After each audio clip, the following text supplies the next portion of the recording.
आय भूतले श्रीमते कृतदास्यधिकारी इति नामिने। नमो विष्णुपादाय कृष्णपृष्ठाय भूतले श्रीमते भक्तिवेदांत स्वामी इति नामिने। नमस्ते सारस्वते देव्ये गौरवाणी प्रचारिणे निर्विशेष शून्यवादी पाश्चात्य देशतारिणे। शिल प्रभुपाद की जय, गुरु महाराज की जय, आप सब भक्तवृंद की जय। निताय गौर प्रेमानंद। हरि हरि बोल। ओम ज्ञानतिमिरन्धस्य ज्ञानाञ्जनशलाकया चक्षुरुन्मिलितं येन तस्मै श्रीगुरुवे नमः। श्रीचैतन्यमनोभीष्टं स्थापितं येन भूतले स्वयं रूपकदा मह्यं ददाति सपदान्तिकम्। वन्देऽहं श्रीगुरु श्रीयुतपदकमलं श्रीगुरून् वैष्णवांश्च श्रीरूपं साग्रजातं सहगण रघुनाथान्वितं तं सजीवं साद्वैतं सावधूतं परिजनसहितं कृष्णचैतन्यदेवं श्रीराधा कृष्णपादान् सहगण ललिता श्रीविशाखान्वितमांश्च। हे कृष्ण करुणा सिंधु दीनबंधु जगत्पते गोपेश गोपिका कांत राधा कांत नमस्तुते। तप्त कांचन गौरांगी राधे वृंदावनेश्वरी विश्वानुसुते देवी प्रणमामि हरिप्रिये। वाञ्छाकल्पतरुभ्यश्च कृपा सिन्धु भैव च पतितानां पावनेभ्यो वैष्णवेभ्यो नमो नमो। जयो श्री कृष्ण चैतन्य प्रभु नित्यानंद श्री अद्वैत गदाधर शिवासादि गौर भक्त वृंद। हरे कृष्ण कृष्ण कृष्ण हरे हरे, हरे राम राम राम हरे हरे। श्रील प्रभुपाद की जय, गुरु महाराज की जय, आप सब भक्तवृंद की जय। निताय गौर प्रेमानंदे। हरि हरि बोल। तो श्री उपदेशामृत श्रील रूप गोस्वामी पाद की जय। श्लोक संख्या 5। कृष्णेति जस्य गिरितं मनसाद्रियेत् दीक्षास्ति चेत प्रणतिभिश्च भजन्तमीशम्। शुश्रूषया भजन विज्ञम् अनन्यम् अन्य निन्दादिशून्य हृदयं वीप्सित संगलब्ध्या। कृष्णेति जस्य गिरितं मनसाद्रियेत् दीक्षास्ति चेत प्रणतिभिश्च भजन्तमीशम्। शुश्रूषया भजन विज्ञम् अनन्यान्य निन्दादिशून्य हृदयं वीप्सित संगलब्ध्या। कृष्णेति जस्य गिरितं मनसाद्रियेत् दीक्षास्ति चेत प्रणतिभिश्च भजन्तमीशम्। शुश्रूषया भजन विज्ञम् अनन्यान्य निन्दादिशून्य हृदयं वीप्सित संगलब्ध्या। कोई आवृत्ति करना चाहते कर सकते हैं। हरे कृष्ण।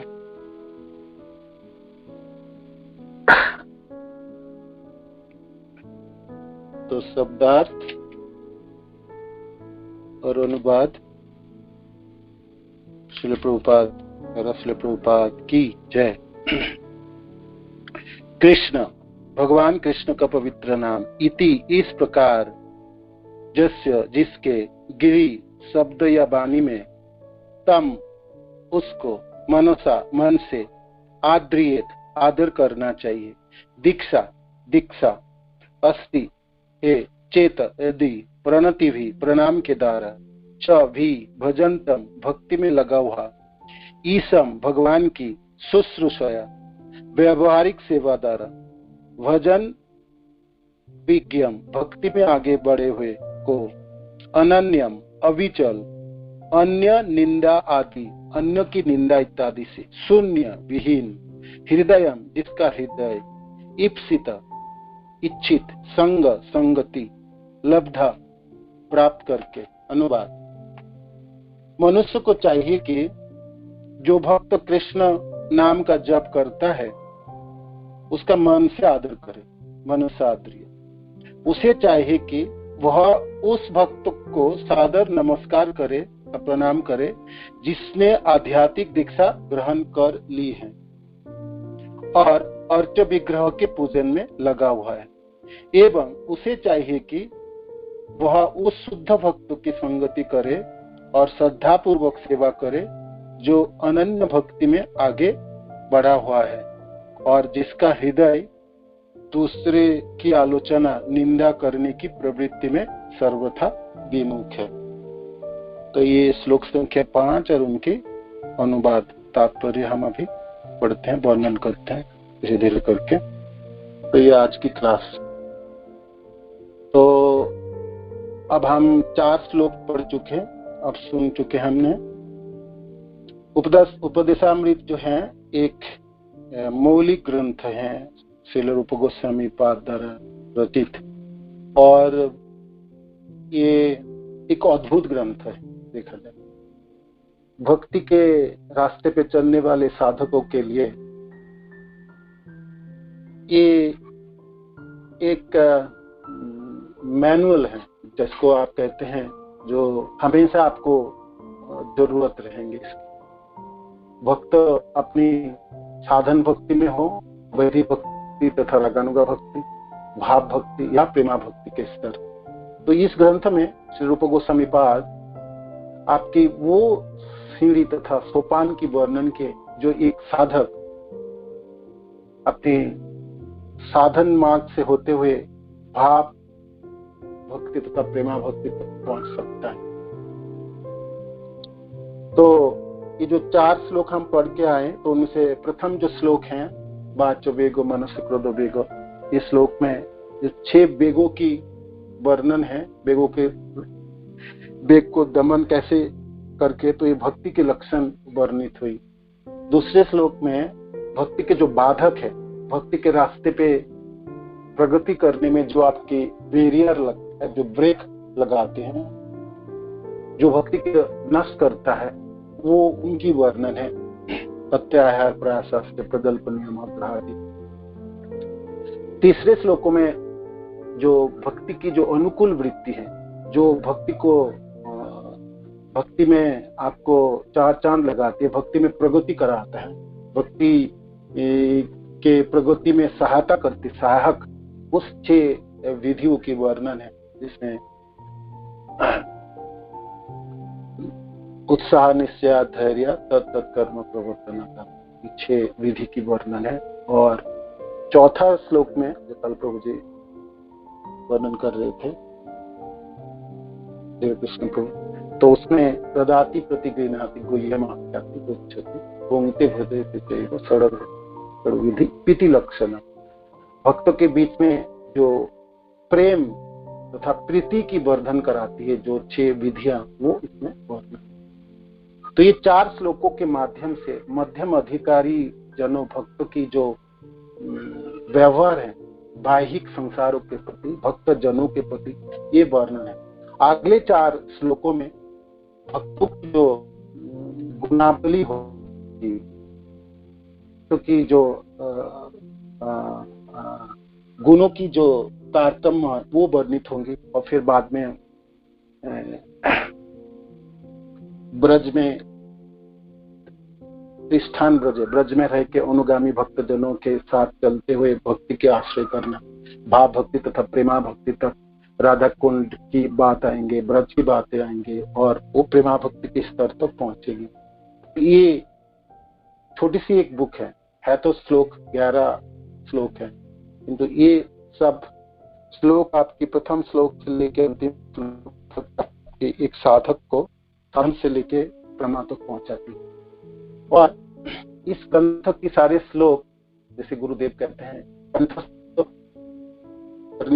करनी है, उनके साथ हृदयंगम भी करनी सारे श्लोकों की, और इन्हीं श्लोकिक के मुताबिक अपने जीवन की संचालन भी करनी है, जीवन धारण भी करनी। तो मानो कि भाई हम इसको अभी नहीं कर पा रहे तो हमको एक करनी है। ये इस की जो सीढ़ियां है ये हमको चढ़नी है। तो इसको हमको चढ़ने की प्रयास करनी है, प्रयत्न करनी है।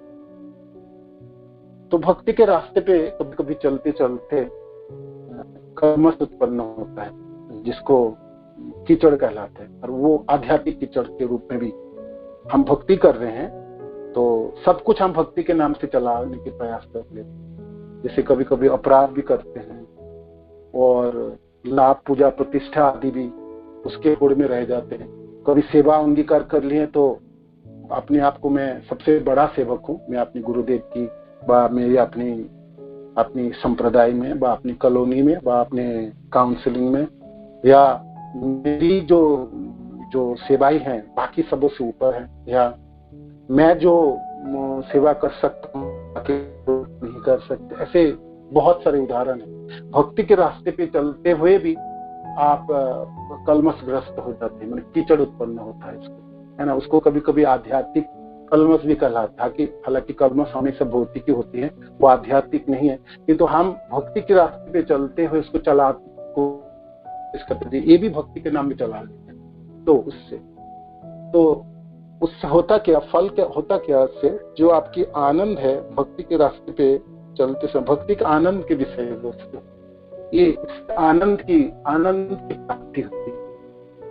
तो जब कलमश बहुत भारी माने आपको आवृत कर लेता है, ये सूक्ष्म कलमश है। भौतिक कलमश हम जानते हैं कैसे प्रतिस्पर्धा होती, काम क्रोध लोभ मोह कैसा होता, अभक्त जनों के साथ संसार में कैसे सब चलती, वो तो हम जानते हैं। वो सब छोड़ के भक्तों की संग की हमने, भक्तों की संगति हम करते हैं, और किंतु करते समय भी हम इसमें पड़ जाते हैं। ये जो कीचड़ ये आबादित हो जाता है। तो उससे क्या होता, भक्ति के जो आनंद है ना वो नष्ट हो जाती है। हृदय की जो कमलता है, जो रस है वो सूख जाती है। तो करते रहे हम भक्ति, माला भी जप रहे हैं, नियम भी पालन कर रहे हैं, प्रचार भी में लग गए हैं, सेवा भी कर लिए हैं, किंतु इस कलमश के वजह से क्या होती है, भक्ति सुखापना आ जाती है, रूखापना आ जाती है। तो जो आनंद है वो उड़ जाती है, वो रहती नहीं है ना। हृदय में सुखापना है तो शरीर भी वही आता है, मुखों में भी वही आता है। तो देखने में लगता है जैसे कोई बहुत बड़ी भारी कोई बोझ सिर में डाल दिए हैं, और जिससे मैंने बिल्कुल दब गए, और सारे जीवन की जो उल्लास है, आनंद है, वो समाप्त हो चुके। किंतु हम शुरू किए थे आनंद के, है ना। तो ये इसके कारण है, वो कलमश की वजह से आध्यात्मिक जो कीचड़ है उससे आवृत हो गया। तो जैसे कभी कभी पूरे साल मशीन चलता है ना, तो मशीनों को सफाई करने की जरूरत है, और उसमें कार्बोरेटर साफ करो, उसमें ग्रीजिंग करो, उसके झाड़ू पोछा करो, और बंद रखना होता 3-4, तो फिर तो साफ सुथरा करके फिर चलाना, तो फिर चलती। तो ऐसे भक्ति के रास्ते पे आपको हर 6 महीने में ब्रेक लेना चाहिए और सफाई करनी चाहिए, और करके आपको मैनुअल देख के आपको सफाई होनी चाहिए। तो उसके मैनुअल ये उपदेशामृत ग्रंथ है ना। ये जो ग्रंथ है इसको हर 6 महीने में एक बार इसको पढ़नी है, इसको मनन करनी है, हृदयंगम करनी है, और याद करनी है मैं कहाँ पर खड़ा, मेरी स्तर है क्या, और कहाँ मैं चुक गया हूँ, और किस जगह। जैसे 4 श्लोक 4 गुना 6 24 विधि की वर्णन है। तो ये 24 विधियों में से 24 चीजों की करने के लिए है ना, 6 करना है, 6 वेग को दमन करनी है, 6 चीजों को ना करनी है, 6 चीजों को करनी है, और 6 चीजों को करने से प्रीति बढ़ता है। तो 6 4 24 विधि की वर्णन है। तो इसमें मैं कितना करने में समर्थ हूँ, गिननी है। एक भक्त को, एक साधक को अपनी आत्मा विवेचना करनी चाहिए, जे मैं कहाँ पर स्थित हूँ, और मेरी स्थिति कहाँ पर है, और कौन सा श्लोक कहाँ तक मैंने कर पाया भक्ति के रास्ते पे चलते हुए, है ना। मैं प्रथम श्लोक को कर पाया, द्वितीय, तृतीय, चतुर्थ कर पाया, पंचम आज हम पढ़ेंगे, छठा श्लोक, चौथा, 8, 9। तो आपका स्थिति को बता देंगे, ये बुक आपको स्थिति बताएगा जो आप कहाँ खड़े हो और कहाँ चूक रहे हो, कहाँ पर आप आपकी आपकी आपकी कदम, आपकी आहट मैंने आपको ठीक करनी है ना। जैसे जंग जब लड़ाई होती है तो ऐसा नहीं जो सिपाही को आगे बढ़ते जाओ, जो आगे बढ़ते जाओ जीत जाएंगे, नहीं। कभी कभी जीतने के लिए पीछे भी हटना है, तो पीछे कदम हटा के आपको देखिए जो मैं सचमुच जो मैं भागते हुए चले जा रहा हूँ, तो मेरी जो मैं सचमुच में ठीक से कर पा रहा हूँ क्या, मेरा भक्ति में जो आनंद है, जो सेवा है, जो गुरुदेव के प्रति शरणागति है, तो सचमुच जिस उद्देश्य से मैंने शुरुआत की था वो उद्देश्य की तरफ मैं बढ़ रहा हूँ क्या, सक्षम है क्या कि नहीं हो रहा। तो हर 6 महीने में आपको ब्रेक लगा के इस बुक को खोल के आपको निरीक्षण करना है। ये मैनुअल है जो आपको दिखाएगा, आपको दर्शाएगा जो आप कहाँ पर आपकी स्थान है, स्थिति आपकी कहाँ है और कहाँ तक आपको पहुंचनी है, ठीक है ना। ये एक आईने की तरह है ना। अद्भुत ग्रंथ है, अद्भुत ग्रंथ आपकी साधक के जीवन में। श्रील रूप गोस्वामी पाद आप सब जानते हैं, रूपमंजरी गोलोक की, और चैतन्य इस संसार में महाप्रभु के पार्षद है, प्रियजन है ना, भक्तों की चूड़ामणि है और महान दार्शनिक है, कवि है, रसिक शेखर है, रस शास्त्र को पूरी तरह जानते हैं। तो चैतन्य महाप्रभु के मन है रूप गोस्वामी पाद। तो महाप्रभु की जो भावनाएं हैं, जो शिक्षा है, उनको ठीक से आत्मसात किया रूप गोस्वामी, और उन्हीं के लिए एक साधक को के लिए, साधना के लिए, उनकी भक्ति के अंतिम पड़ाव तक पहुंचने के लिए जो जरूरत है, वो जरूरत इस 11 श्लोकों में लिपिबद्ध है। साधक भाग्यवान है आप इनको निभा पाए अपने जीवन में, तो सचमुच आप चैतन्य मनोभीष्ट रूपानुग है आप, है ना। रूप गोस्वामी के चरण चिन्ह पे हम चल पड़े। हम सबों की, हमारे बहु भाग्य हैं, हम जिस संप्रदाय हैं वो संप्रदाय रूप गोस्वामी की है, हम रूपानुग हैं, है ना। हमारे गुरुदेव श्रील प्रभुपाद, समस्त आचार्य, है ना, रूप गोस्वामी के चरण, और वो रूप गोस्वामी महाप्रभु के चरण चिन्ह पे, महाप्रभु के प्रियजन। तो ये भरोसा है हम बहुत बड़ी संप्रदाय में अपने की दाखिला होगी, है ना। तो ये इस ग्रंथ की तो अपार महिमा है। आप गुरुदेव के सुंदर क्लासेस हैं, वृंदावन इंस्टीट्यूट में उन्होंने सेमिनार दिए, तो वो सब आप सुन सकते हैं। और हर महाराज के इस्कॉन डिजायट्री में उपदेशामृत के ऊपर क्लास आप सुन सकते हैं। ये ग्रंथ जीवन में आपके आत्मसात करनी हर साधक को अपने लिए, ये अपने लिए, और हर 6 महीने में घूम के इन पास पहुंचना है और देखना है मैं कौन सा श्लोक तक पहुंच पाया, कहाँ मेरा स्थिति है, ठीक है। तो आज ये 5 नंबर श्लोक है जो करनी है। तो भक्त की 3 स्तर हैं। कनिष्ठ अधिकारी, श्रील प्रभुपाद यहाँ पर लिख रहे हैं तात्पर्य में, मध्यम अधिकारी और उत्तम अधिकारी। तो जो कनिष्ठ है, प्रभुपाद के शब्द को पढ़ते हैं, फिर वर्णन करते हैं। श्रील रूप गोस्वामी उपदेश देते हैं कि हमें वैष्णव से उनकी प्रतिष्ठा के अनुसार उचित रीति से मिलना चाहिए। कैसे व्यवहार करेंगे, ददाति प्रतिगृह्णाति गुह्यम आख्याति, तो हमने ये हर वैष्णवों के साथ एक जैसा करेंगे कि कैसे करेंगे। तो वैष्णवों की स्तर को देखते हुए उसको ऐसा व्यवहार करना, तो कैसे व्यवहार करनी चाहिए उसकी विधि इस श्लोक के माध्यम में गोस्वामी वर्णन करते हैं। तो प्रभुपाद यहाँ लिखते हैं, इस श्लोक में ये हमें यह भी बताते हैं कि 3 प्रकार के भक्त हैं, कनिष्ठ अधिकारी, मध्यम अधिकारी तथा उत्तम अधिकारी के साथ किस तरह से व्यवहार किया जाए।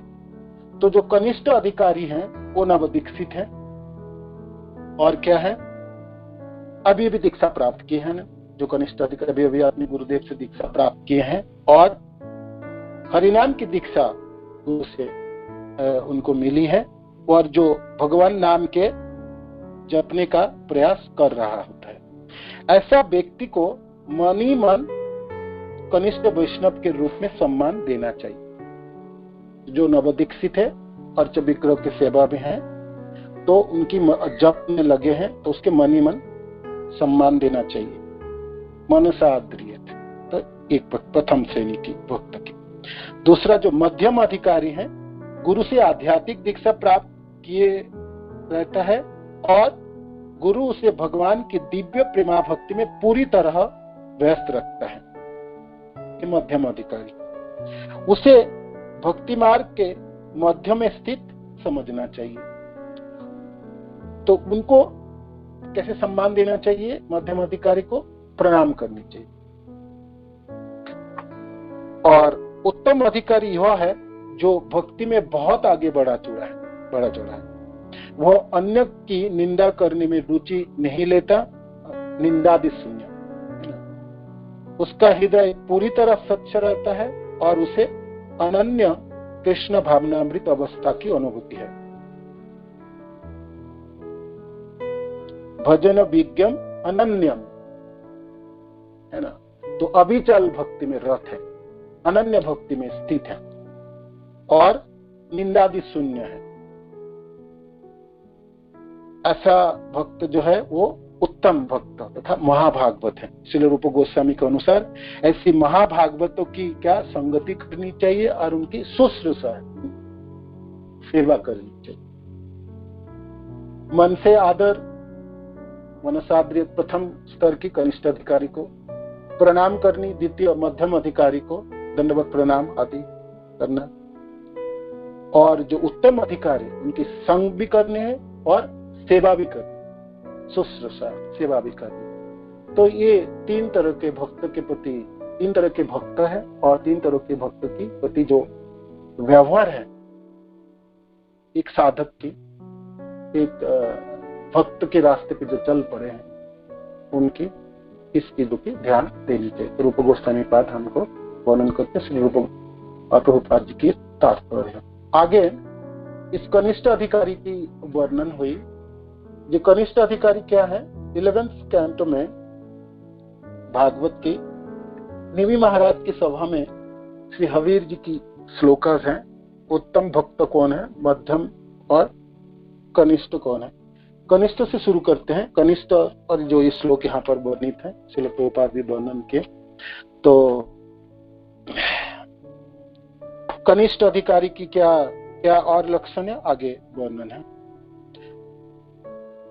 अर्चायाम एव हरये पूजम इह श्रद्धये अते न तद्भक्तेषु च अन्येषु सभक्त पाकित स्मृत। वो भक्त जो मंदिरों में अर्च विग्रह की सेवा में तो बहुत तत्पर है और श्रद्धा भी रखता है, अच्छी तरह से सेवा भी करता है, किंतु भक्तों से कैसे व्यवहार करना वो नहीं जानता, या भक्त के अलावा बाकी सब जनों से भी कैसे व्यवहार करना वो नहीं जानते, तो वो कनिष्ठ अधिकारी है, वो कनिष्ठ अधिकारी है। आगे फिर मध्यम अधिकारी फिर कौन है? तो इनकी वर्णन करते हवीर जी। ईश्वरे तद अधीनेषु बालिशेषु दिशस्तसु च प्रेम मैत्री कृपापेक्षा य करोति सौ मध्यमा। तो द्वितीय कोटि के जो भक्त तथा जो मध्यम अधिकारी कहलाते हैं वो भगवान की अपना प्रेम अर्पित करता है। ईश्वरे तद अधीनेषु, यह भगवान के समस्त भक्तों का निष्ठावान मित्र होता है। प्रेम मैत्री कृपापेक्षा, ना, यह अबोध अज्ञानी व्यक्तियों पर दया करता है और उनकी अपेक्षा करता है जो भगवान से देश रखते हैं। तो मध्यम अधिकारी जो भक्त हैं, मध्यम अधिकारी भक्तों की क्या पहचान है? वो भगवान को अपना प्रेम अर्पित करता है और भगवान के भक्त जन जो है, भक्त के निष्ठावान, भक्त का निष्ठावान मित्र होता है ना। और जो अबोध है, जो अज्ञानी है ना, तो उन जनों के प्रति भी दया रखता है, कृपा अपेक्षा। और कृपा, प्रेम मैत्री कृपा, प्रेम तो भगवान से करेंगे है ना, और भगवान के भक्तों से मित्रता रखते हैं, और कृपा करते हैं अज्ञानी जनों से, और उपेक्षा करते हैं देशी जनों से, जो भगवान से देश करते हैं, भगवान के भक्तों से भी देश है, ऐसे जनों के अनदेखा करते हैं, उपेक्षा करते। ये मध्यम अधिकारी की। और उत्तम अधिकारी की क्या है, उसमें भी कभी हबीर जी वर्णन करते हैं। सर्वभूतेषु यः पश्येत् भगवतात्मनः भूतानि भगवतात्मनेश भागवतो उत्तम। सर्वभूतेषु यः पश्येत् भगवत भावम आत्मनः भूतानि भगवती आत्मनि एष भागवत उत्तम। श्री हबीर जी ने कहते हैं, जो श्रील प्रभुपाद यहाँ पर उद्धृत करते हैं। अत्यंत बड़ा चढ़ा उत्तम भक्त हर वस्तु के भीतर समस्त आत्माओं के आत्मा भगवान श्री कृष्ण को देखता है, जो सर्वत्र देखता है भगवान। सिर्फ अर्च विग्रह में तो देखते हैं, और विग्रह के बाहर सबों में, सब चीजों में भगवान को देखते हैं। फलस्वरूप यह हर वस्तु को भगवान से संबंधित देखता है, और वह समझता है कि प्रत्येक विद्यमान वस्तु भगवान के भीतर नित्य स्थित है।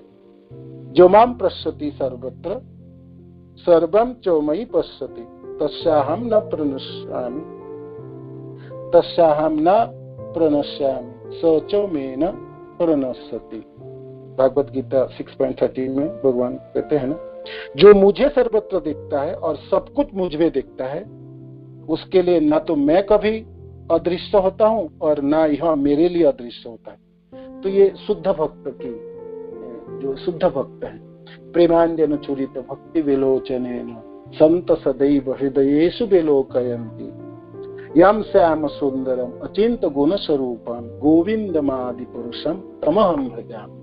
वो गोविंद के भजनों में नित्य रत है, जिनके आंखों में प्रेम के अंजन लगा है, और सर्वत्र प्रेमांजन, प्रेम के अंजन से भगवान श्याम सुंदर को अपने हृदय में देखते रहते हैं। तो ये शुद्ध भक्त की जो परिभाषा है। तो ये शुद्ध भक्त, तो ऐसे शुद्ध भक्त के प्रति क्या व्यवहार होनी चाहिए? उनकी संगति करनी चाहिए और उनकी सेवा करनी चाहिए। तो ये 3 तरह के भक्त हैं, और तीनों के लक्षण वर्णन के श्रील प्रभुपाद और व्याख्या में, और उनके प्रति जो भावना व्यक्त किए हैं। आगे चले, थोड़ा आगे श्रील प्रभुपाद वर्णन करते हैं दीक्षा की बात है। तो जो कनिष्ठ अधिकारी वो भी नवदीक्षित है, अपने गुरुदेव से दीक्षा प्राप्त की है अभी भी। मध्यम अधिकारी वो तो दीक्षा प्राप्त किए हैं, वो सेवा में रत हो गए, भगवान के प्रेममयी सेवा में गुरुदेव उनको व्यस्त कर दिए, उसको लगा दिए हैं। और शुद्ध भक्त को तो हमने देखा है, सर्वत्र कृष्ण को देखते हैं, सारे जगहों में सब सर्वत्र कृष्ण को दर्शन करते हैं। विद्या विनय संपन्ने ब्राह्मणे गोविहस्तिने सुनी चैव स्वपाके च पंडिता समदर्शिने, है ना। तो साधु पुरुष जो शुद्ध हैं, वो विनीत ब्राह्मण, गाय, हाथी, कुत्ते तथा चंडाल को समदृष्टि में देखते हैं, सबको एक ही दृष्टि से वो देखते हैं। तो ये शुद्ध भक्त की जो गुणावली है। तो आइए अब दीक्षा की बात यहाँ पर श्रील प्रभुपाद वर्णन करते हैं। जो दीक्षा है, तो दीक्षा के ऊपर जो विधि है, जो दीक्षित है भक्त, तो कनिष्ठ अधिकारी के लेवल पे भी उनको कनिष्ठ अधिकारी भी प्राप्त होना है, तो उनको दीक्षित होनी पड़े। क्या? हरिनाम दीक्षा द्वारा दीक्षित हो। जैसे कोई ब्राह्मण के घरों में जन्म ले तो उपनयन संस्कार आदि, ये दीक्षा नहीं, वो भी एक दीक्षा कहलाता है, किंतु दीक्षा नहीं। यहाँ पर दीक्षा की जो बात है, हरिनाम दीक्षा प्राप्ति, और श्रील प्रभुपाद लिखते हैं समुचित रीति से दीक्षा प्राप्त करनी है ना। दीक्षा के लिए उनकी लायकात जो है, दीक्षा के लिए वो तत्पर होना चाहिए, है ना। मनुष्य जीवन दुर्लभ है, दुर्लभ तब होगी, है ना, वो गुरुदेव द्वारा दीक्षित होंगे, है ना, और दीक्षित होके भगवान कृष्ण की सेवा में, गुरुदेव की सेवा में, कृष्ण जनों की सेवा में अपने को जीवन निचाना। नहीं तो कोई दुर्लभता नहीं है मनुष्य जीवन। हरिभक्ति विलास आदि ग्रंथ में वर्णन है, दीक्षा के बिना जीवन नष्ट हो जाए तो पापों से जीवन शुरू किए थे, पाप की गठरी को आपने बड़ा किया और पापों की बोझ लेके अपने शरीर को छोड़ा, तो फिर क्या दुर्लभता प्राप्त करनी? कोई दुर्लभता नहीं। वो 84 लाख जोनियों में घूमते फिरते आपको वो प्राप्त हो गया और फिर उसी जोनी में फिर आपने चक्कर में घूम जाओ। तो दीक्षा एक वो सोपान है जो हर मनुष्य की एक अभिलाषा होनी चाहिए, जिन्हें को दीक्षा प्राप्त कर, दीक्षित होना, है ना, और उनके लिए तत्पर होनी है। श्रील प्रभुपाद इस श्लोकों के तात्पर्य में वर्णन करते हैं, तात्पर्य तत्पर रहेंगे और दीक्षा पाने के लिए वो हर तरह से प्रयत्न करें, क्योंकि जीवन की बहुत बड़ी प्राप्ति है, बहुत बड़ी प्राप्ति है। तो दीक्षा कैसे बहुत बड़ी प्राप्ति है, उनके लिए श्रील प्रभुपाद यहाँ 2 श्लोक उद्धृत किए। एक तो चैतन्य चरितामृत में उद्धृत हुए, जो महाप्रभु स्वयं हरिदास ठाकुर के कुटिया में हरिदास ठाकुर और सनातन गोस्वामी को वर्णन करते हैं, एक, और दूसरी श्लोक जीव गोस्वामी पाद भक्ति संदर्भों में वर्णन की है। तो आइए उन दोनों श्लोक को पढ़ते हैं और फिर आगे वर्णन करते हैं। श्रील प्रभुपाद यहाँ पर उद्धृत किए हैं अपने तात्पर्य में। दीक्षा काले भक्त करे आत्मसमर्पण, सेई काले कृष्ण तारे करे आत्मसम। तो दीक्षा के समय साधक भक्त आत्मसमर्पण करता है, इससे इसके पास भगवान कृष्ण के पास आत्मसमर्पण करता है और कृष्ण के प्रतिनिधि अपने प्रिय जन अपने गुरुदेव के चरण आश्रित होता है ना। और उसी समय भगवान कृष्ण उनके आत्मसम करता है। आत्मसम शब्द का अर्थ है प्रिय बना लेता है, आपन जन बनाता है। भगवान कृष्ण तब से मार कर ले रहा है, देखिए मेरा है ये, मेरा परिवार के जन है, निजी जनों में गिनते और अपने प्रत्यक्ष सेवा में उनको संलग्न कराते, किनके माध्यम से? गुरुदेव के माध्यम, जो गुरुदेव कृष्ण के निजी जन, प्रिय जन। तो ये दीक्षा है।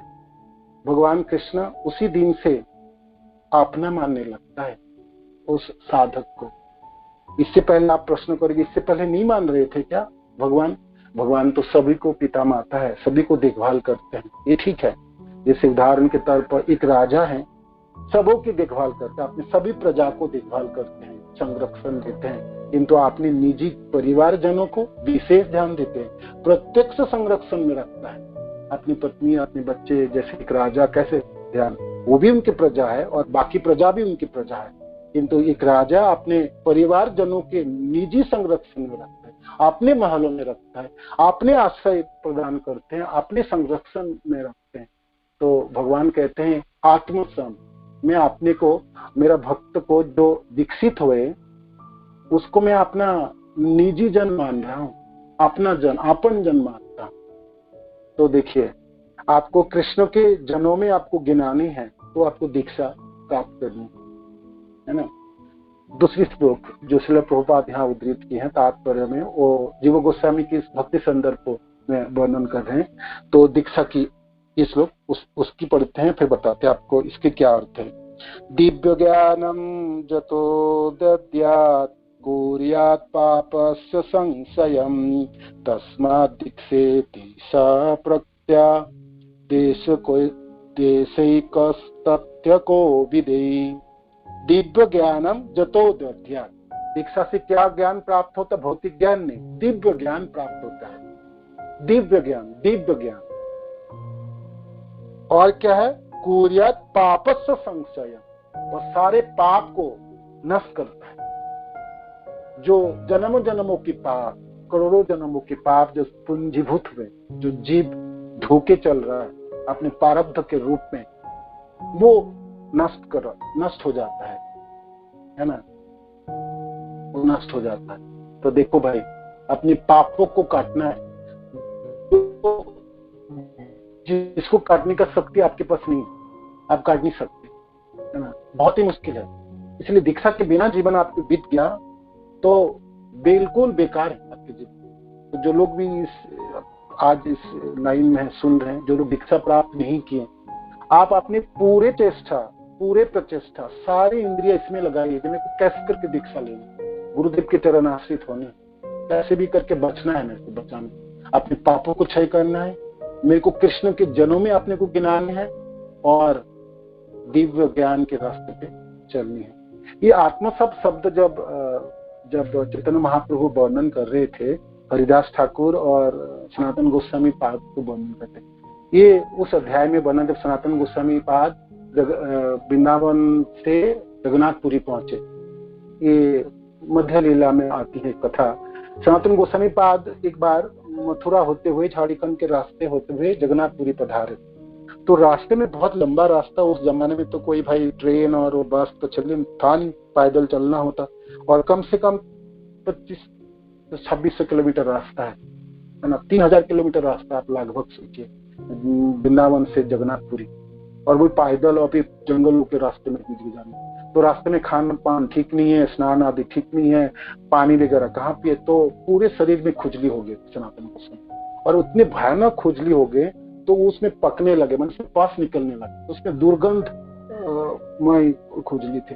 तो उसमें व्यतिव्यस्त हो गए थे सनातन गोस्वामी पास, सोचे कि ये जीवन रख के क्या फायदा, ये मैं तो बहुत परेशान हो गया, मैं अभी जाऊंगा जगन्नाथपुरी, भगवान को दर्शन करूंगा, रथ यात्रा दर्शन करूंगा, रथ के पहिए में जाके सो जाऊंगा और शरीर छोड़ दूंगा। सोच के पहुंचे थे, और अपने में खुद भी अपने को जबन समझते थे, मुसलमान समझते, मुसलमान की नौकरी किए थे ना, तो कहाँ रहेंगे, हरिदास ठाकुर की कुटिया पे रहते। क्या भक्त लोग हैं।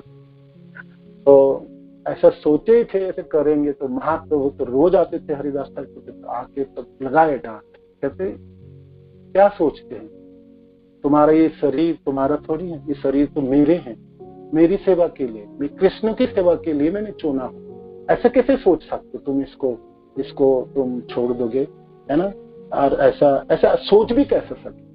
तो उस समय महाप्रभु ने वर्णन किए थे, जो वैष्णव के जो शरीर होते हैं वो प्राकृत नहीं है, अप्राकृत होते हैं, वो प्राकृत नहीं है, वो होते हैं अप्राकृत है। प्रभु कहे वैष्णव देह प्राकृत प्रभु नहीं, अप्राकृत देह भक्ति चिदानंदमय, है ना, आनंदमय है। और फिर भगवान हरिदास ठाकुर कह रहे थे, तो आप कितने दयामय हैं, जैसे वासुदेव कोड़, वो भक्तों को भी आपने आलिंगन किए, वो तो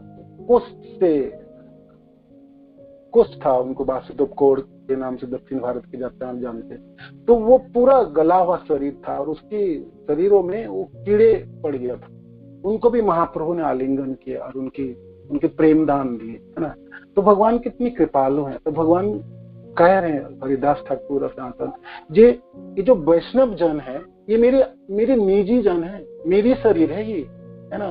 तो आत्मसप शब्द की अर्थ यहाँ पर बहुत अर्थ है, इसकी अद्भुत सुंदर अर्थ श्रील प्रभुपाद ने इसके वर्णन कितना समझते हैं। आत्मसप शब्द का अर्थ भगवान अपना मानते हैं, वैष्णव दीक्षित भक्तों को भगवान अपना मानते हैं, ये मेरे। और फिर क्यों अपना मानते हैं, क्यों इतने प्यार उनमें, जो उनकी संरक्षण के लिए अपने निजी जनों को प्रदान करते हैं, गुरुदेव प्रदान करते हैं। गुरुदेव उनके निजी जन है, प्रियजन है ना, जो गुरुदेव है कृष्ण के निकट जन, प्रेमी जन। तो एक प्रेमी जनों के अधीनस्थ रखते हैं। जैसे रघुनाथ दास गोस्वामी जब भागते हुए जगन्नाथपुरी पहुंचे, तो दूर 1 महीने के रास्ता को उन्होंने कुछ दिनों में तय किए थे और खान पान के बिना ही पहुंचे थे। तो मुमूर्षु मन अभी शरीर छोड़ने वाले थे, दूर से प्रणाम करते थे महाप्रभु के पास। उस दिन कहते रघुनाथ आए हैं, तो महाप्रभु ने उनको आलिंगन किया और स्वरूप दामोदर के हवाले किए, आप इनकी देखभाल करें। तो ऐसे जो भक्त हैं, जो दीक्षित होता है, तो भगवान कृष्ण उन भक्त को अपने निजी जनों को पास रखते हैं, जो गुरुदेव होते हैं। तो गुरुदेव के प्रति आत्मसमर्पण जब रहता है वो भक्त, वो साधक, और उन्हीं की सेवा में नियोजित होता है, तो कृष्ण बहुत आनंदित होते हैं।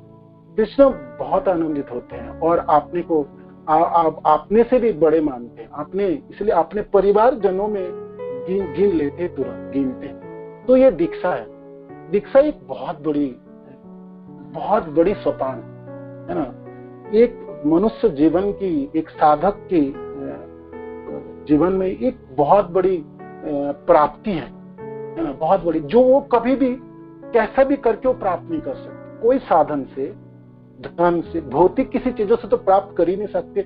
मानो कि वो साधन करने भी लगे और किसी प्रथा से, दीक्षा से जो प्राप्त होती है, जो भाग्य, जो चीज, वो कभी नहीं कर सकते। इस कृपा तो स्वयं कृष्ण करते हैं, गुरुजन, आचार्य जनों ने प्रदान करते हैं और श्रील गुरुदेव की प्रदान है। तो ये तो वो धन है जो परंपरा ने सब इकट्ठा करके प्रदान करता है। तो जीवों की क्या भाग्य है सच। इसीलिए यहाँ पर दिव्य ज्ञान की बात आई, पापक क्षय की बात आई आत्मसमूह की बात आई। तो अवश्य दीक्षा पाने के लिए तत्पर हुई जिसने दीक्षा नहीं। बहुत आप कैसे भी करके दीक्षित होने तो लायकात ढूंढिए। तो श्रील प्रभुपाद तात्पर्य में इसमें लिखते हैं जो भक्त को तत्पर होनी चाहिए। और इसमें पॉइंट है, तात्पर्य में लिखते पढ़ता हूं मैं। जब कोई व्यक्ति दीक्षा ग्रहण करने के लिए तत्पर होता है तो उसे तपस्या, ब्रह्मचर्य एवं मन तथा शरीर पर संयम रखने के लिए तैयार रहना चाहिए। यदि वह इस तरह तैयार रहता है और आध्यात्मिक ज्ञान, दिव्य ज्ञान प्राप्त करने के लिए इच्छुक रहता है तो वह दीक्षा के लिए उपयुक्त होता है। दिव्य ये उपयुक्त है दीक्षा के लिए। तो उपयुक्तता क्या है? हमारे संप्रदाय में तो पूरा कम से कम 2 साल आपको हरिनाम महामंत्र की जप करनी 16 बार, है ना, डेली 4 नियम फॉलो करनी है। और उसके बाद आपकी इस्कॉन डिसाइपल कोर्स वो करनी है और फिर मंदिर से संलग्न होकर उनसे आपकी रिकमेंडेशन लेना है। ये आपकी लायकात जो आपको तत्पर होने की, जो आप सचमुच आप दीक्षित होना चाहते हैं, है ना। और ऐसे करके अग्नि के सामने साक्षी रख के आपने हरिनाम मंत्र को ग्रहण करके अपने गुरुदेव से नया नाम, दीक्षित नाम ग्रहण करेंगे और गुरुदेव के चरणाश्रित होके ये समर्पण करेंगे, ये प्रतिज्ञा करेंगे कि मैं पूरे जीवन भर आपके चरण में आत्मसमर्पण करता हूँ। मेरी जो भी कुछ है ना। आगे से प्रभुपाद लिखते हैं जब दीक्षा लेता है शिष्य, भक्त, उनकी सब कुछ निछावर करनी है अपने गुरु से। उनके धन, उनके मन, उनके मानस देह गेह, मन, उनके शरीर, उनके मन, उनके इंद्रिया, उनके धन, उनके सब कुछ निछावर कर देनी चाहिए। नहीं तो दिखावटी के लिए दीक्षा लेनी नहीं, ढोंगी नहीं बनना चाहिए, उससे कोई लाभ होने वाला। इसलिए शब्द वो आत्मसमर्पण बनता है ना। आत्मसमर्पण शब्द को आप निकाल दीजिएगा तो फिर ये पूरे श्लोक की कोई अर्थ नहीं रहेगा। आत्मसम को भी निकालने का, है ना। तो ये है दीक्षा की बात है। दीक्षा की जो प्राप्ति है वो बहुत बड़ी है। वो कैसा भी करके आप नहीं कर सकते। कोई भक्त सोचे दीक्षा लेके क्या लाभ होंगे, वही 16 माला में पहले जपता हूँ, 16 माला में बाद में भी जपूंगा, 4 नियम अभी भी करता हूँ, 4 नियम बाद में भी करूंगा। ना आप आत्मसम करेंगे कृष्ण आपको, ना आपके पाप क्षय होंगे, ना दिव्य ज्ञान आपको प्राप्त होने वाला। ठीक है। तो देखो भाई, इतना आपको नहीं चाहिए तो फिर दीक्षा से तो दूर रहिए। बहुत जल्दी दीक्षा लेनी, क्योंकि आपकी शुरुआत है भक्ति के रास्ते। तो आप कनिष्ठ अधिकारी हैं, आपको कम से कम, श्रील प्रभुपाद लिखते हैं, कनिष्ठ अधिकारी नहीं रहना, आपको कम से कम मध्यम अधिकारी तक पहुंचना है। और ऐसा करके आप निरंतर, आपको करते करते उत्तम अधिकारी तक भी पहुंचने की अभिलाषा आपको रखने, है ना। कनिष्ठ अधिकारी के रूप में रह के शरीर छोड़ दो तब भी काम। तो आपको दीक्षित होने के लिए तत्पर रह के दीक्षा ग्रहण करनी चाहिए। इस प्राप्ति से क्यों वंचित रहेगा? बहुत बड़ी प्राप्ति है ना, बहुत बड़ी प्राप्ति। आगे फिर श्रील प्रभुपाद वर्णन करते हैं जी, इस तीनों जो है, कनिष्ठ अधिकारी, मध्यम और उत्तम अधिकारी, श्रद्धा के अनुसार भी होते हैं। जिसकी जितनी श्रद्धा है वो उस हिसाब से भी ये विभाजन हुई है। और फिर आगे आगे यहाँ पर और भी वर्णन है तात्पर्य में, जो मेन पॉइंट में आपको बोलूं तो आपने तो बाकी तो आप सब पढ़े हैं और आप पढ़ते रहेंगे और हमेशा ही पढ़ते रहेंगे। 6 महीने के बाद पढ़नी है, ऐसा नहीं है एक बार पढ़नी। 6 महीने के बाद फिर आप चले फिर उपदेशामृत पढ़ेंगे। ये तो परमेश्वर की बहुत बड़ी कृपा है जो हम सबों को सुनने में और पढ़ने में याद दिला दी उन्होंने। तो वैष्णव जन की कृपा है, ऐसे भी दिखा सकते हैं। गुरुदेव कृपा करेंगे नहीं तो वैष्णव कृपा करेंगे, भगवान कृष्ण की चरणाश्रित होने में सहायता करेंगे वैष्णव ठाकुर। तो आगे एक यहाँ पर वर्णन आई चैतन्य चरितामृत में से ही है, ये वैष्णव कौन है ना। तो ये सत्यराज खान महाप्रभु के भक्त हैं और वो बंगाल के सब भक्त महाप्रभु से दर्शन करने के लिए जाते थे ना, आप जानते हैं। तो उन्होंने प्रश्न पूछे, जे महाप्रभु वैष्णव को कैसे पहचाने, क्या लक्षण है वैष्णवों के। तो महाप्रभु कहते, इसमें वर्णन है ना श्लोक, ये प्रभु कहे जार मुखे सुनी एक बार, कृष्ण नाम से ही पूज्य श्रेष्ठ सबाकार। जिसके मुख में एक बार कृष्ण नाम है वो पूज्य हैं और श्रेष्ठ हैं। तो ये वैष्णव के लक्षण है, ये वैष्णव है जिसका मुख में एक बार कृष्ण नाम। फिर दूसरी साल फिर भक्त लोग आए तो और एक भक्त फिर पूछे महाप्रभु से वही प्रश्न, जो वैष्णव को कैसे पहचानेंगे वैष्णव। महाप्रभु के थे जो निरंतर कृष्ण नाम करते वैष्णव। फिर तीसरे साल में फिर आए, फिर पूछे तो महाप्रभु उत्तर दिए, जिनको देखने मात्र से कृष्ण को याद आए, कृष्ण नाम से मुख में उच्चारित हो जाए, वो वैष्णव। तो ये तीनों वैष्णव है। तो ये तीनों 3 स्तर की वैष्णव हुई। जैसे स्कूल के क्लास 1 में पढ़ने वाला भी छात्र है, क्लास 10 में पढ़ने वाला भी छात्र ही कहलाता है, और कोई ग्रेजुएशन में पढ़ रहे कॉलेज उसको भी छात्र ही कहा है ना।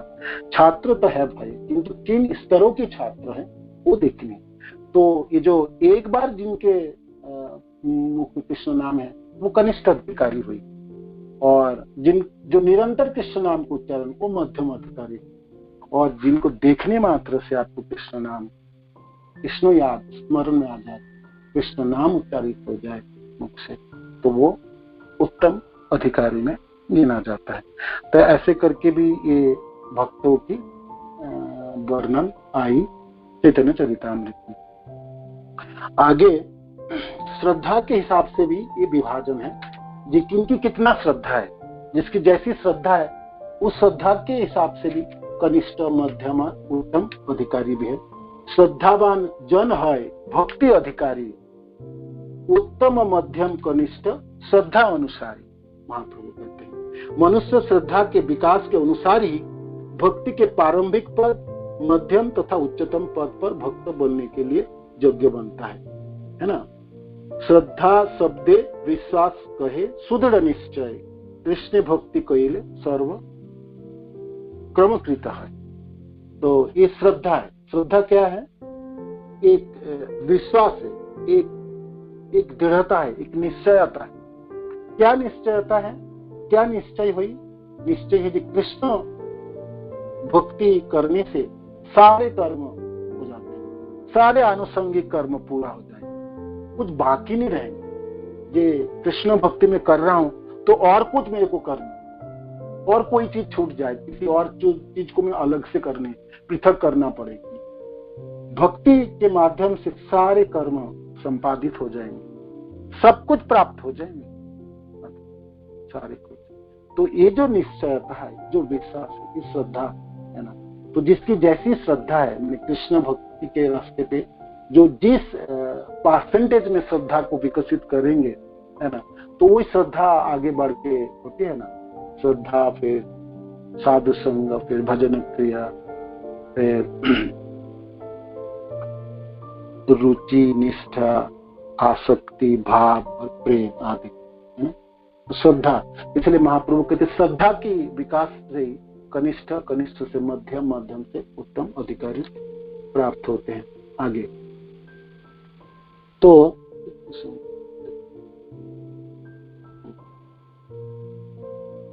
आगे श्रील प्रभुपाद जी लिखते हैं तात्पर्य में इस श्लोक के, जब तक मनुष्य श्रद्धा पूर्वक हरे कृष्ण मंत्र का कीर्तन नहीं करता तब तक कृष्ण प्रकट नहीं होते। सेवन मुखे ही जिह्वा दो स्वयं एव स्फुरत अधा। भक्ति स्वामी जी, हम किसी भी कीर्तन साधन से भगवान की अनुभूति प्राप्त नहीं कर सकते। हमें श्रद्धा पूर्वक भगवान की सेवा करनी ही होगी। ऐसी सेवा जीव से प्रारंभ होती है, सेवन मुखी जिह्वा दो, जिसका अर्थ है कि हमें भगवान के पवित्र नामों का कीर्तन करना चाहिए और कृष्ण प्रसाद ग्रहण करना चाहिए। हमें ना तो कोई अन्य कीर्तन करना चाहिए, ना स्वीकार करना चाहिए। जब इस विधि का श्रद्धा पूर्वक पालन किया जाए तो भगवान स्वयं ही भक्त के समक्ष प्रकट हो जाते हैं। जब कोई व्यक्ति अपने आप को कृष्ण का नित्य सेवक मान लेता है तो यह कृष्ण की सेवा के अतिरिक्त और किसी चीज में रुचि नहीं ले। यह सदैव कृष्ण का चिंतन करता है, कृष्ण के पवित्र नाम के प्रसार के हेतु साधनों की खोज करता हुआ सोचता है कि उसका एकमात्र कार्य विश्व भर में कृष्ण भावनामृत आंदोलन की प्रसार। ऐसा व्यक्ति को उत्तम अधिकारी मानना चाहिए और यह 6 विधियों के अनुसार ददाति प्रतिगृह्णाति तुरंत उनकी संगति स्वीकार करनी चाहिए। तो ये उत्तम अधिकारियों की बात है जो निरंतर कृष्ण के स्मरण करते हैं और कृष्ण की संतुष्ट विधान के लिए प्रचार के हेतु पूरे विश्व भर उन्होंने साधन खोजते कैसे प्रचार किया, कैसे किया जाए, और पूरे जीवन अपने को निछावर करते हैं और सोते जाते उनको वही भागते कैसे सब लोग कृष्ण भाव में, पूरे संसार में कृष्ण के शरणागत हो जाए। तो ये जो अधिकारी हैं ये है उत्तम अधिकारी। जैसे हमारे गुरुदेव श्रील प्रभुपाद के सारे शिष्य उत्तम अधिकारी। उत्तम अधिकारियों के जितने श्लोक है, मानो कि आप गीता पढ़ेंगे या भागवत, चैतन्य चरितमादि, जो श्लोक आपको अच्छा लगे सारे आपके लिए होमवर्क आप ढूंढ के रखिए, लिखिए अपने डायरी में और श्लोक को एक बार देखिए। आप दूसरी तरफ प्रभुपाद को देखिए, प्रभुपाद के शिष्य को देखिए, गुरुदेव को देखिए। श्लोक के हर शब्द आपको देखने के लिए मिले। जितना श्लोक अपने उत्तम अधिकारी के लिए आपने ढूंढ के निकालोगे ना, तो उस सारे श्लोक, जैसे ये कबीर जी के श्लोक आज जो हमने वर्णन किए, बाकी भगवान गीता में कहते हैं जो सर्वत्र है ना, जो मेरे को देखता है सब में मेरे को देखता है, आदि या प्रेमांजन चुरित भक्ति विलोचन आदि श्लोक। पर जितने भी श्लोक आपको लगे जो ये शुद्ध भक्त की पहचान है, लक्षण है, तो वो आप लिख लीजिए एक एक कर, और करके उनके शब्दों के साथ आपको हनजे में मिलाता हूँ, तो मिला के देख लीजिए, है ना। श्रील प्रभुपाद में मिला के देख लीजिए, श्रील प्रभुपाद इसी सज्जनों से देख लीजिए, गुरुदेव के जीवन देख लीजिए, आपको पता चले। हर पल तत्पर है कृष्ण भक्ति के प्रचार, जीवन के सर्वस्व उन्होंने त्याग दिए वो प्रचार के हेतु। गुरुदेव कह रहे थे ना उस दिन क्लास में, उससे पहले भी कह रहे थे कि मैं जो अपनी जो इंजीनियरिंग डिग्री है, जो सिर्फ डिग्री उनके पास होते हैं, कुछ करने की जरूरत नहीं, सिर्फ डिग्री होता, तो उनमें उनके बड़े बड़े प्रोजेक्ट की 10-15% उनको मिलता अभी भी इस समय। तो करोड़पति अरबपति होते हैं हमारे गुरु। उस डिग्री को उन्होंने फाड़ के कचरे के डब्बे में डाले थे, सोचिए, है ना। सिर्फ वो नहीं कि डिग्री आप इंजीनियरिंग डिग्री मेरे को मिल गया तो मेरे को प्रोजेक्ट में जाना है, साइट में रहना है, देखभाल करनी है, तो नहीं, उस डिग्री रहने मात्रों से एज ए कंसल्टेंट मिल सकता है ना, वर्णन कर रहे थे। तो उसको कचड़े के डब्बे में, ये सुन के मेरे को वो याद आई, सनातन गोस्वामी पाद के पास वो एक व्यक्ति पहुंचा ना था, तो कहते हैं वो कुछ मांगने के लिए आया था, जो मेरे को कुछ ये दो। तो सनातन गोसाई पाद जप रहे थे, तो थोड़ा तंग आके कहते ले लो, वहां पर पड़े, कचड़े में पड़े, ले जाओ परस पाथर, तो वो आपको सोना दे देंगे, सब कुछ दे देंगे। तो कचड़े से उठाया वो परस पाथर को, तो उठा के वो सोचे, वो खुश हो गया, जो हो तो परस पाथर मिल गया मेरे को, तो अब लोहे को सोना बना दूंगा, धनी व्यक्ति बन जाऊंगा। वो थोड़ी देर बाद जाते जाते सोच रहा था, जे वो बाबा जी इस परस पाथर को कचड़े के डिब्बे में फेंक के रखा, तो इससे तो अच्छी चीज उनके पास होगा, है ना, तो वो मैं जाके मांग लेता। तो फिर वो घूम के आए, आके पूछते हैं, बाबा जी आपके पास इससे भी अच्छी चीज होंगे, नहीं तो आप इतने अमूल्य चीजों को इस कचड़े के डब्बे में क्यों फेंक के रखे? तो फिर सनातन गोसाई पाद कहते हैं, जाओ जमुना जी में स्नान करके आओ, फिर मैं बताता हूँ। तो फिर हरिनाम प्रदान किए थे। तो वही बात है। तो जो शुद्ध भक्त है, अपने जीवन की सब कुछ निछावर तो कृष्ण के लिए किए, कृष्ण के प्रचार के पूरे विश्व भर, और निरंतर सोचते रहते कैसे प्रचार हो, कैसे करके किया जाए, कैसे अपने जनों को कृष्ण की सेवा में लगाया जाए, अपने अधीनस्थ जनों को कैसे कृष्ण में लगाया जाए, जो कृष्ण आत्मसम करे, है ना। आत्मसमर्पण, आत्मसम यहाँ पर निर्मित है। मानो कि हम गुरुदेव के चरणाश्रित हैं और सब कुछ समर्पित हैं, तो फिर हम आत्मसम। अब गुरुदेव की चरणाश्रित ही नहीं रहे और हम छूट गए, तो दीक्षा होके भी वो प्राप्ति नहीं होगी, वो नहीं होगी, ठीक है ना, ये है। और आगे श्रील प्रभुपाद लिखते हैं, तो ऐसे व्यक्ति को गुरु के रूप में चुनना चाहिए, है ना। जब दीक्षा आपको लेनी है तो ऐसे व्यक्ति से लेनी है जो अपने पूरे जीवन को कृष्ण के लिए निछावर, है ना, वो प्रामाणिक गुरु जो हुई, जो वैष्णव गुरु। तो यहाँ पर वो महाप्रभु कहते हैं ना, जो वैष्णव की जो शरीर है वो तो अप्राकृत है मेरा, है ना, वो प्राकृत नहीं है। और मैं महाप्रभु एक श्लोक और वर्णन करते हैं, आपको एक सेकंड कहते हैं यहाँ पर, जे अमित सन्यासी आमार समदृष्टि धर्म, चंदन पंकेते आमार ज्ञान है सम। चंदन के लकड़ी और कीचड़, उसमें मेरा समान दृष्टि, भगवान कहते हैं, भगवान समान दृष्टि। किंतु वैष्णव जो है ना, विशेष करके ये जो मेरा शुद्ध है ना, वो तो उसके लिए तो मैं कुछ भी करने के लिए तैयार। तो इसलिए सनातन गोस्वामी को अच्छे से डांट लगाया, बहुत बुरी। ये कैसे सोच लिया अपने शरीर, जो शरीर मेरे हैं, मेरी धन है, मेरे लिए, मेरी सेवा में, मैं कृष्ण की सेवा में मैं लगाऊंगा। तो ये शुद्ध भक्त जनों की महाभागवत की बात है। तो ये है। तो यहाँ पर श्रील प्रभुपाद लिखते हैं, आपको दीक्षा लेनी है तो महाभागवतों से, शुद्ध भक्तों से लेनी है, तो आपकी कल्याण।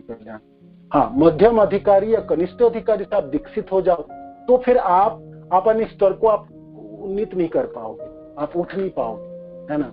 आपकी संगति करनी है, आपको सेवा करनी है, तो महाभागवत जनों की करनी, दूसरों साथ करनी, ठीक है।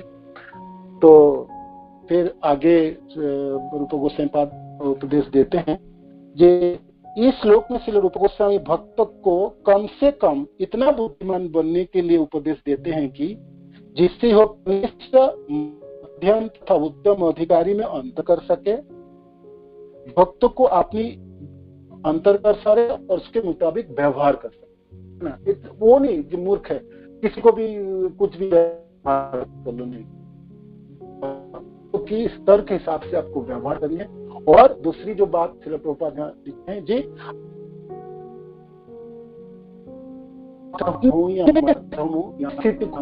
समझना, तो मेरा स्तर क्या है। तो मैं श्रील प्रभुपाद लिखते रूप गोस्वामी पाद के उपदेश, कम से कम व्यक्ति को आपका निश्चित अधिकारी नहीं रहना चाहिए, उनसे कम से कम मध्यम अधिकारी मैं प्रयत्न करनी चाहिए, है ना, करनी चाहिए।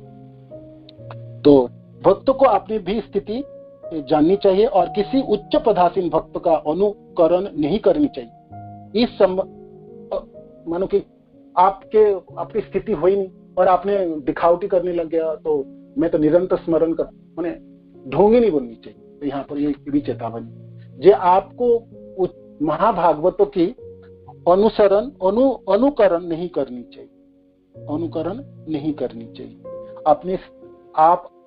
ये मैनुअल बुक है ना। आप अपनी स्थिति को ठीक से पहचान, साधक ठीक जानता है वो किस स्तर पे है उसका, है ना, कहाँ पर खड़े हैं। दुनिया को दिखाने के लिए, लोगों को बताने के लिए आप कुछ भी बोलो, कुछ भी करो, किंतु हृदय में तो वो साधक जानता है जे वो कहाँ पर खड़े, है ना।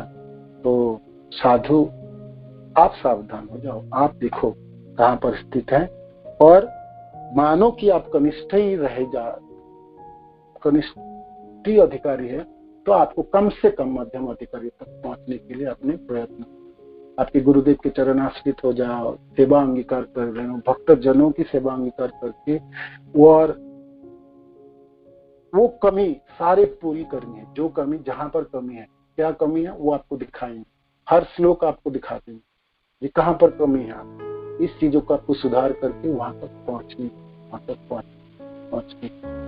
ठीक है ना। दिखावटी भी नहीं करनी चाहिए, उससे भी आप बचो। वो भी तो एक आध्यात्मिक कीचड़ होगी ना, वो तो हमने वर्णन की है ना। कुछ आप बने नहीं उस स्तर को, और उस स्तर के मुताबिक आप व्यवहार करने लगे तो भी चलेगा नहीं। श्रील प्रभुपाद एक जगह में और भी लिखते हैं, मानो कि आप मध्यम अधिकारी भी बन जाओ, किंतु आपकी भावना हमेशा कनिष्ठ अधिकारी की तरफ है ना।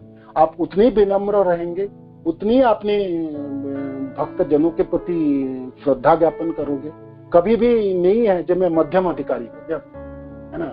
जैसे कोई उत्तम अधिकारी तो आपने कभी भी, महाभागवत अपने को उत्तम अधिकारी वर्णन ही नहीं करेंगे, घोषणा नहीं करेंगे, दिखाएंगे भी नहीं। उदाहरण के तौर हमारे गुरुदेव को देख लो, तभी कहेंगे मैं उत्तम अधिकारी हूँ और उत्तम भक्त हो गया, है ना। वो तो अपने को 9 शिक्षा से 9 शिक्षा नीचे के स्तर पे लाते। तो कोई उत्तम अधिकारी में महाभागवत हो तो हमेशा ही अपने स्तर को जानते हैं और स्तर को पहचानते हैं, और अपने सब कुछ में ठीक पहचानते हैं। मध्यम अधिकारी में कभी कभी अभिमान भी हो सकता उत्पन्न हो जाए, तो इसलिए श्रील प्रभुपाद कहते हैं आप मध्यम अधिकारी तो स्तर में होंगे, किंतु आपकी भावना हमेशा कनिष्ठ अधिकारी की तरफ रखोगे, है ना। जैसे जिस पेड़ों में फल उगता है वो पेड़ झुक जाता है, तो और अधिक विनम्रता ग्रहण हो जाते हैं।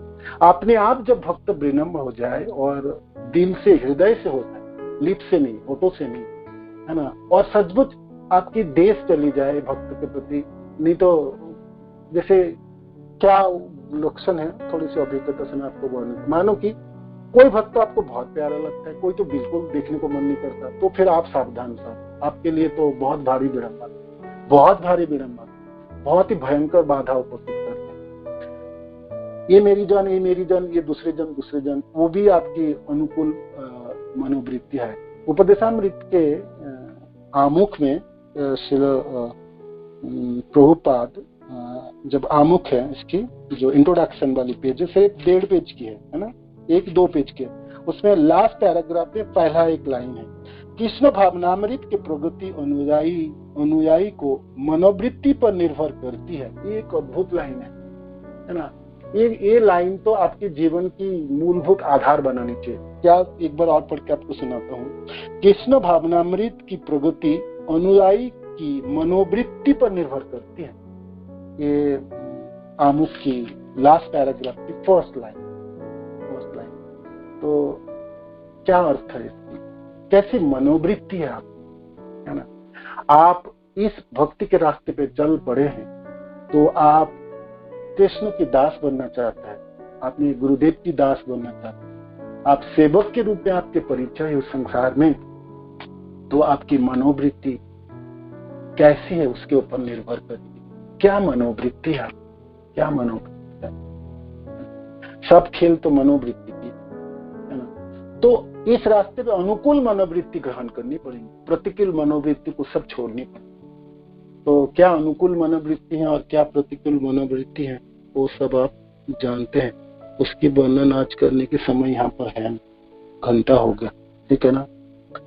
1-2 उदाहरण आपको मैं देता, जैसे अनुकूल, जैसे प्रतिकूल मनोवृत्ति है, भक्ति कर रहे हैं, प्रचार कर रहे हैं, आप माला जप कर रहे हैं, 4 नियम फॉलो कर रहे हैं, सेवा भी आपको प्राप्त हो गया, करते करते आपने सोचे मेरी जो सेवा है ना सबसे बड़ी सेवा है, बाकी की सेवा नगण्य है। ये प्रतिकूल मनोवृत्ति। देखो भाई, मैं जो पढ़ता हूँ, जो मैं क्लास देता हूँ, जो श्लोक उद्धृत करता हूँ, इसकी तो कोई तोड़ ही नहीं है। ये प्रतिकूल मनोवृत्ति।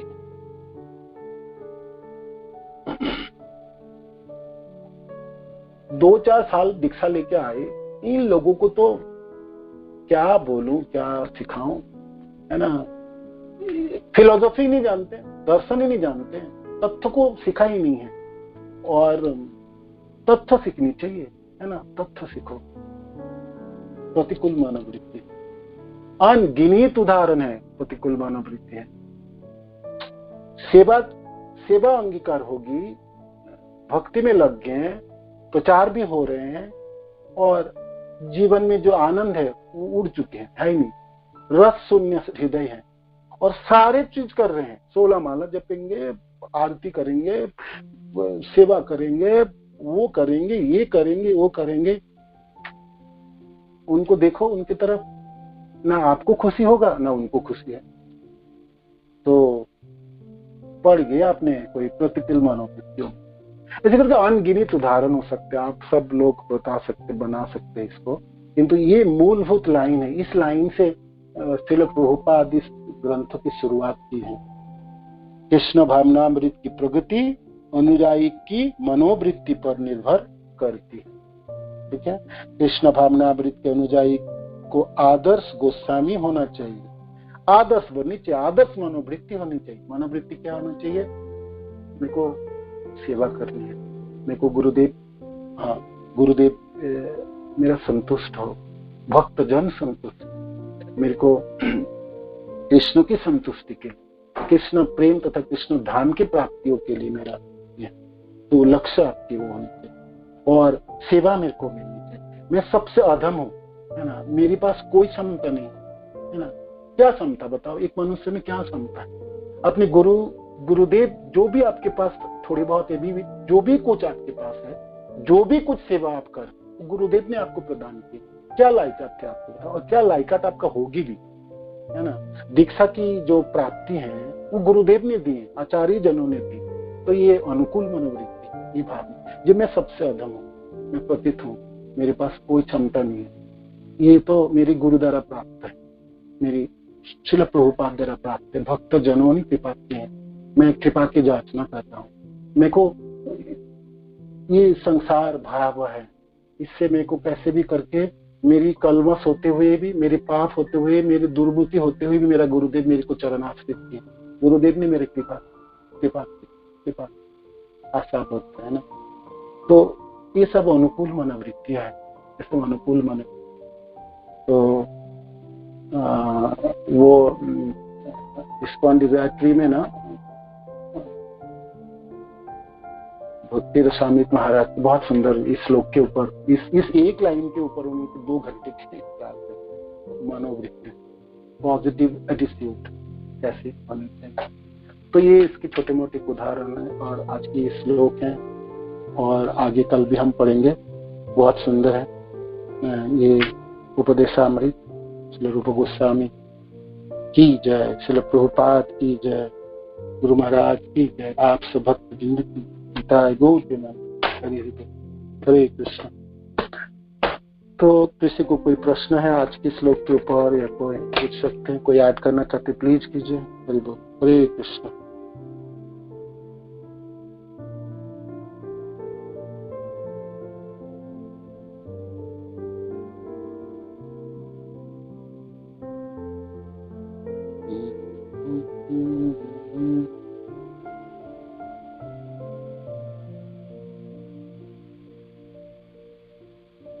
एक प्रश्न है इसमें, मुझे मध्यम भक्तम भक्तम कैसे है, वो तो वर्णन कर दीजिए आपको, है ना। और दूसरी प्रश्न है बंशी माधुरी देवीदास, हरे कृष्ण दंडवत प्रणाम प्रभु जी। मध्यम भक्तम भक्तम नीचा तो हमको वर्णन कर गणित। किसी को कोई प्रश्न है? शकुंतला, दंड प्रणाम प्रभु जी। धन्यवाद माता जी, धन्यवाद, बताइए प्रभु जी। एक वर्ड लिखा हुआ है कि अज्ञानी के प्रति दया दिखाता है जो प्रकृति से ईर्ष्यालु है। ये कनिष्ठ अधिकारी के बारे में, मध्यम अधिकारी के बारे में आपने जो बताया, तो प्रकृति से मतलब स्वभाव से है, किस चीज से है? प्रकृति मैंने स्वभाव से है, जो ईर्ष्यालु हैं, जो स्वभाव से है जी।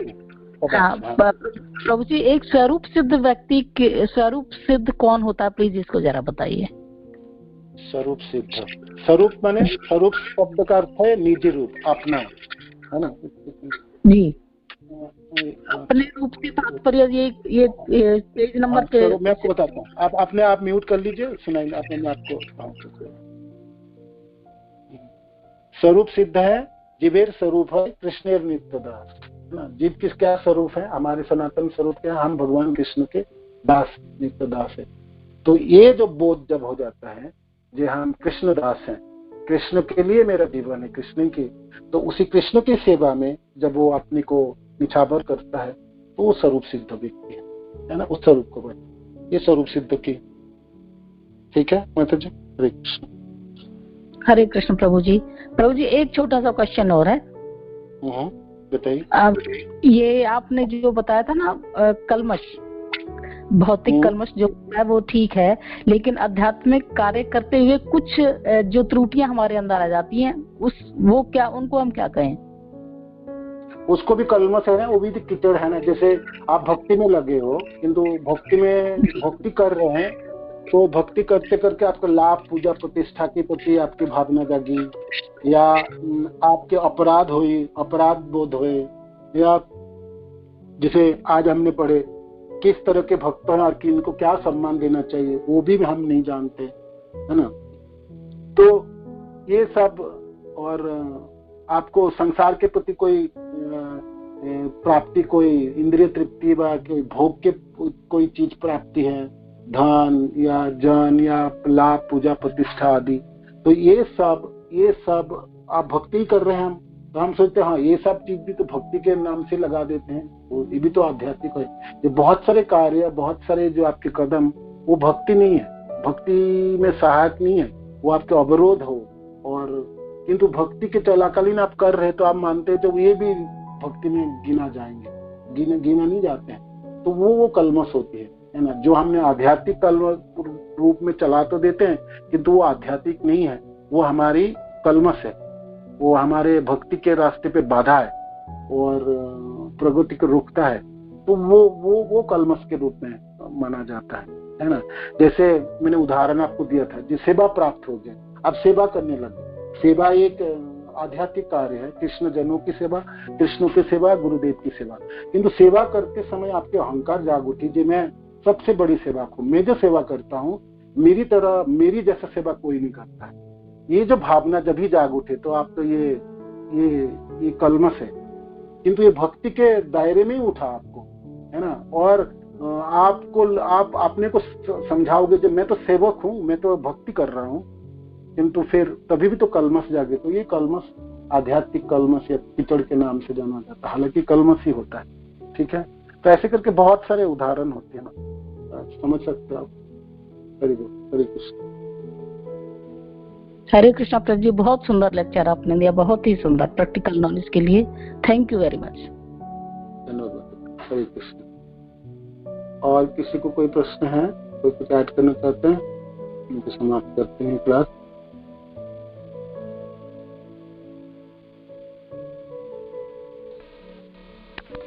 हरे कृष्ण। हरे कृष्ण। हरे कृष्णा प्रभु जी, दंडवत प्रणाम। धन्यवाद माता जी, हरि बोल। हरे कृष्ण। इसमें 63 पेज पे लिखा हुआ है, श्रील भक्ति विनोद ठाकुर, भक्ति सिद्धांत सरस्वती ठाकुर कहा करते हैं कि जब तक कोई कम से कम 64 माला का जप ना करे, 1 लाख नाम, तो उसे पतित माना जाता है, उसे पतित माना जाता तो फिर तो उसकी गणना के अनुसार हम सब पतित जैसे हैं। माने आपको लाखपति बनना है तो फिर करिए, लाखपति नहीं बनना, आपको 100 रुपया में संतुष्ट है, 10 रुपया में संतुष्ट है तो करिए।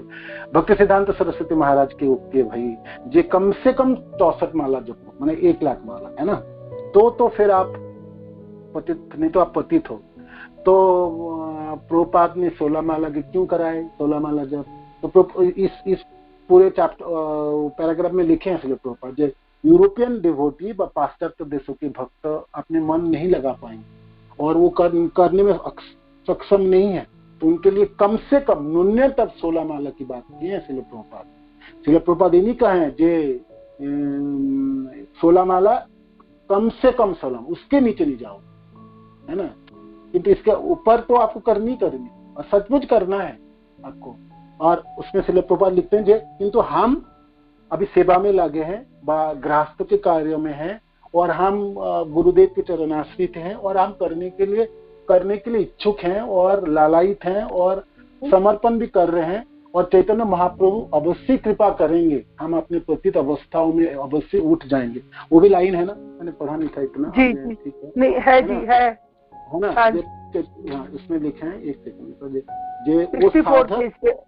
हाँ इसमें लिखते हैं जे किंतु चूंकि हम परमेश्वर की सेवा पूरी गंभीरता तथा छल कपट के बिना करने के लिए प्रयत्नशील रहते हैं, तो ये भी कंडीशन है, मानो कि हम कर रहे हैं, पूरी गंभीरता हम दिए, छल कपट नहीं रख रहे हैं, और हम प्रयत्नशील रहते हैं, छल कपट के बिना करने के लिए प्रयत्नशील रहते हैं, अतएव हमें परम पतित पावन श्री चैतन्य महाप्रभु की कृपा की आशा है भाई। हम पतित नहीं होंगे, भक्ति सिद्धांत सरस्वती महाराज ने तो बोल ही दिया पतित है, तो हम पतित हैं, हम मानेंगे, हम सचमुच पतित हैं, ऐसा नहीं है, पतित हैं, किंतु हम प्रयत्न कर रहे हैं। जो देखो हम 16 माला तो कर रहे हैं, इसके बाद हम उठेंगे, करेंगे, स्थिति होंगे, माला में रुचि हो जाएंगे तो करेंगे, रुचि उत्पन्न हो जाएंगे ना।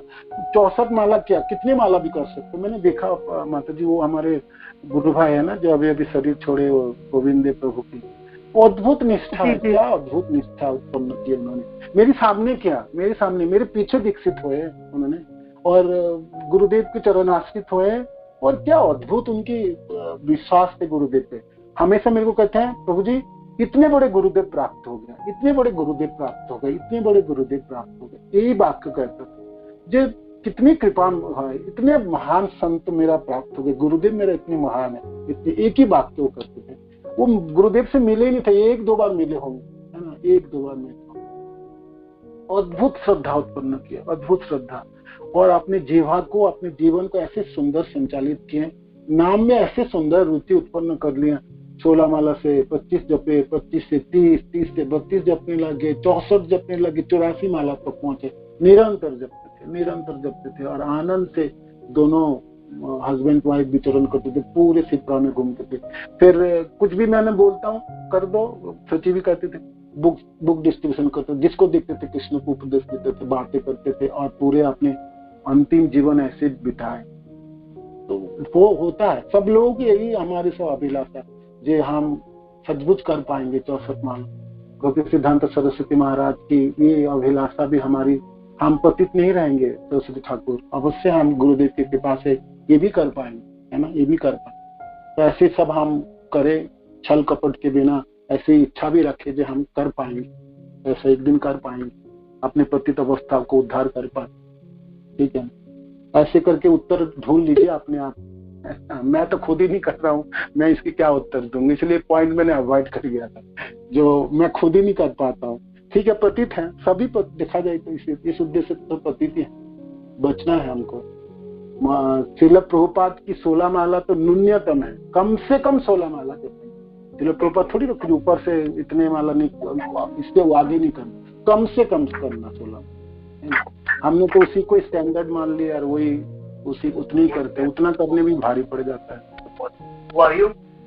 ठीक है, हरे कृष्ण प्रभु जी, दंडवत प्रणाम। धन्यवाद। हरे कृष्ण।